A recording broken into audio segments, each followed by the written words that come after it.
Halo, assalamualaikum warahmatullahi wabarakatuh. Welcome to Radis Edu. Kali ini kita akan membahas mengenai mind mapping, ya, mind mapping.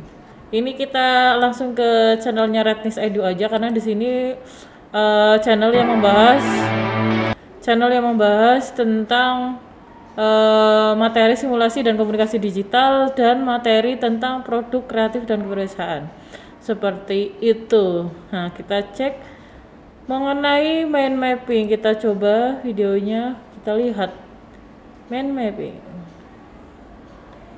Nah, mind mapping itu atau peta minda ya namanya ya. Tuh. Oh, bentar dulu, ada iklannya.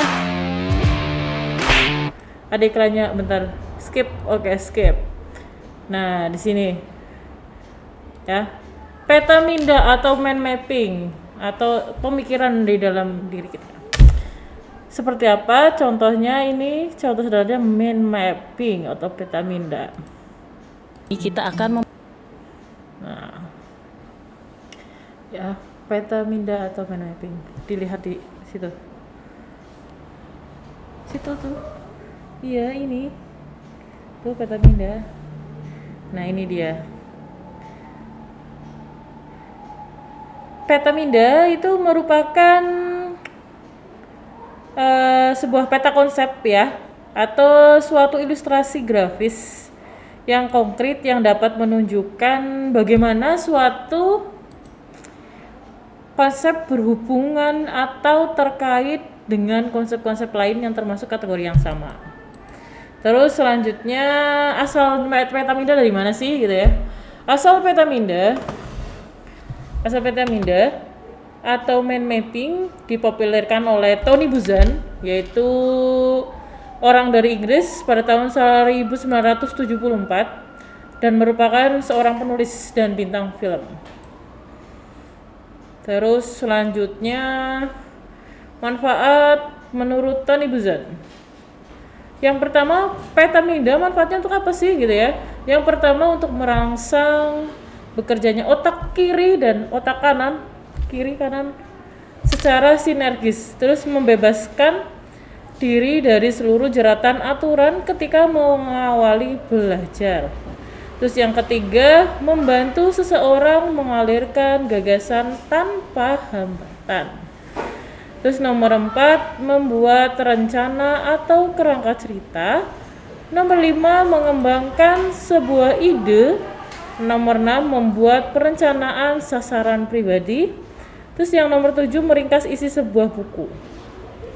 Dan yang nomor 8, menyenangkan ya, dan mudah untuk diingat. Terus selanjutnya, fungsinya untuk apa? Fungsinya yang pertama adalah untuk menghemat waktu belajar. Yang kedua, sebagai salah satu struktur dari metode pembelajaran. Nomor 3, fungsinya untuk memperkuat ingatan para siswa. Dan yang nomor 4, berfungsi agar siswa dapat menafsirkan semua pelajaran yang telah mereka pelajari.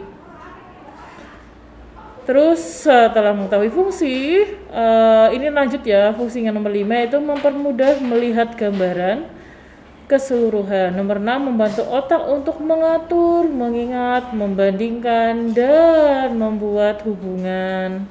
Nomor 7, memudahkan penambahan informasi baru. Nomor 8, mengkaji ulang, bisa lebih cepat. Nomor 9, setiap peta bersifat unik. Ya, bentuknya macam-macam soalnya peta minda. Terus selanjutnya cara prosedural ya, prosedural membuat peta minda apa? Yang pertama, siapkan kertas polos ya, bukan kertas bergaris, bukan kertas bergaris, jadi kertas polos. Biasanya ukurannya HVS atau A4. Oh, bahan HVS. Tentukan judul utama, terus tentukan cabang-cabang subjudul. Nomor 4, kembangkan cabang-cabang subjudul. Dan nomor 5, tulis judul dan subjudul dengan huruf kapital dan satu frasa atau satu kata. Nomor 6, beri warna yang berbeda untuk setiap subjudul dan cabangnya. Nomor 7, sisakan ruang untuk menambah materi atau subjudul. Nomor 8, usahakan jangan sampai ada coretan. Gitu ya.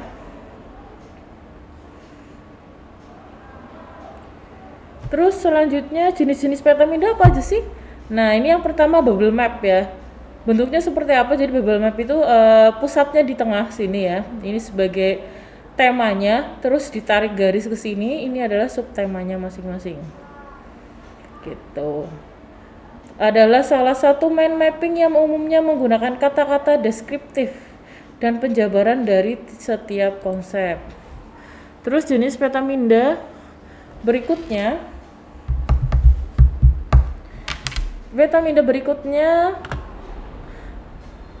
double bubble map. Jadi isi bubble mapnya ada dua terus digabungin, makanya disebutnya double.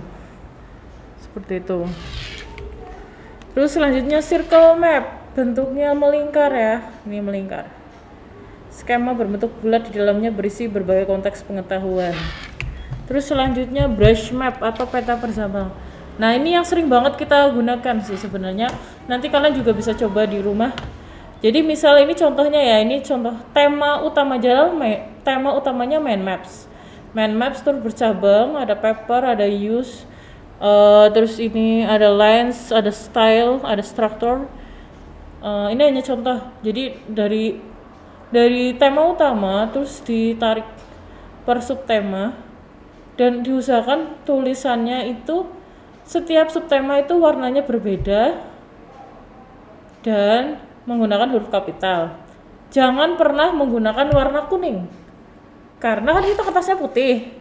Kalau warnanya kuning nanti nggak itu ya, akhirnya nggak kontras gitu, jadi bisa ngebaur kuningnya gitu. Jadi diusahakan jangan pernah menggunakan warna kuning.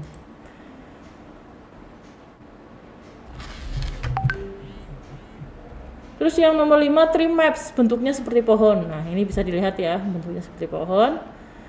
Sebuah mind map yang digunakan untuk mengklasifikasikan setiap konsep berdasarkan dengan konsepnya. Terus nomor 6, berbentuk flow map. Flow itu berarti flow, alur ya. Jenis-jenis, ada flow map multi. Jadi di sini flow mapnya nggak cuma satu, jadi kayak yang tadi yang pertama itu kan ada double map, nah itu double ya. Nah ini ada flow mapnya multi, ada dua, sama seperti ini. Terus ada bridge map, bentuknya seperti jembatan. Ini ya bisa dibaca ya, jadi saling terhubung dengan konsep satu dengan konsep yang lainnya. Nah, ini contoh konkretnya. Kalau tadi konsepnya, sekarang contoh konkretnya. Ini contoh peta minda bentuknya pohon. Ya, seperti ini. Terus ini contoh minda yang bridge map, jadi cabang. Jadi mappingnya bercabang. Peta minda, mind mapping, peta minda, mind mapping itu sama ya, peta konsep. Terus selanjutnya peta minda kelompok sosial, ini kayak bagan, ini kayak flow itu juga bisa, ini tapi seperti bagan. Terus selanjutnya ya sudah, ini ada 3 contoh seperti ini. Nah, tugasnya buat kalian